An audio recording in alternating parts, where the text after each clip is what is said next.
Hello to all of you. Welcome back to Sovietgrad episode number 8. And today what you're going to see is the creation of the Skibitth Park. I chose that name for the park as a tribute to Mr. Skibitth, who is a great Cities Skylines builder that helped me so many times with my Cities Skylines frustrations, so I can't thank him enough. And he's also a YouTuber who does incredible cities, but I'm pretty sure everyone already knows that. But in case you don't, check him out if you want to see some really nicely detailed cities. Now, why did I make this park? Well, I have this Palace of Sports building left side of the park, which I did in the previous episode. If you haven't seen it yet, take a look. But I was wondering what to add next to it, and I was thinking that after the people go there and watch their favorite games taking place, it would be nice for the people to go somewhere where they can relax or take a walk. So that's why I decided to have a nice park right next to the building. For this project I took inspiration from my own city, where we have this beautiful floral clock, which is unique in the entire country, and on the back side of it some time ago there was a nice bar with a beautiful terrace, so I decided to do that in Sovietgrad, but adapt the bar for the city and give it a nice Eastern European vibe. I didn't want the bar to be extremely clean or modern, but more of a cheap place to grab something quick to eat and maybe have a nice cold beer in the summer days and relax a little bit after a walk in the park. Now, back on the build itself, what you saw so far is me trying to figure out how to work with those edges and make the hours and then the actual structure of the entire clock. Of course, I had to make everything with procedural objects mode because I needed to be able to elevate the entire clock and also place it at an angle. However, I ran into multiple issues several times, and what we are seeing now is not the actual clock seen from the cinematics, but don't worry, the process is exactly the same.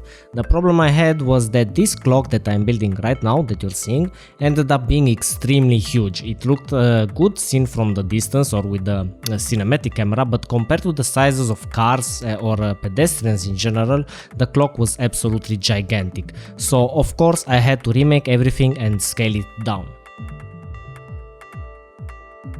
So once I was happy with how the so-called base of the clock looked like, I copied everything and moved into the final position at the elevation and angle that I was going after. From there on, all I had left to do was to add a couple of retaining walls on the sides of the clock and make a structure for the back part as well. I went with some concrete cylinders on the back because that is how the floral clock in my city looks as well, and I think it is pretty interesting anyway. And then for the front part I added a couple of flowers in pots, the ones made by geese, which I scaled up with the help of procedural objects.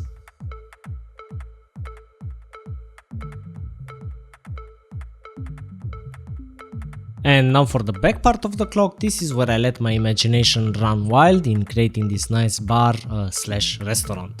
To give it a bit of a worn out look and also the impression of a cheap place, I added a very simple metal roof supported by two concrete pillars, and then I decided to have toilet bins outside. After that I spent quite a lot of time in figuring out what kind of texture to have on the ground.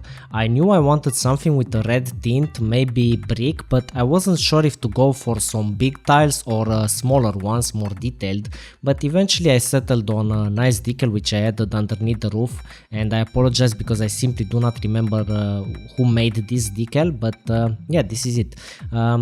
Once I completed that, I remembered I had a really nice looking gas station which I used before in the city, but what I liked about the building was that it had some pretty nice textured windows which have those very cool curtains, and to me that was absolutely the best thing to add to complete the vibe of the place. So I was playing around with procedural objects, trying to see if I could maybe add more of those windows, but although it could have been done by just copy pasting the entire building several times with a bit of distance between them and then aligning the windows, I thought it would be too much of a hassle just for that. So I decided to just clean a little bit the unnecessary details of the building and then just throw it there into the concrete wall and leave a little bit of it outside. After that, all that was left to do was detail the entire place and give it life, so to speak. So I added some tables, some soda machines, and people sitting on the tables waiting for their orders to complete the entire bar restaurant and give it the to give it a Eastern European vibe, it was mandatory to add those rats with wings, the pigeons, and I added quite a lot of them, both on the floor, on the roof, and on the tables as well. I hope you enjoyed this video and definitely stay till the end to see the nice cinematics of this area and how it turned out. If you want to see more pictures from my city and you enjoyed the work that I do, drop a follow on my Twitter or Instagram, where I actively post different areas from the city. The links are in the description below. Alright, enough with the self-promotion. I wish you a wonderful week and I will see you in the next episode for something really interesting. Take care, do svidania.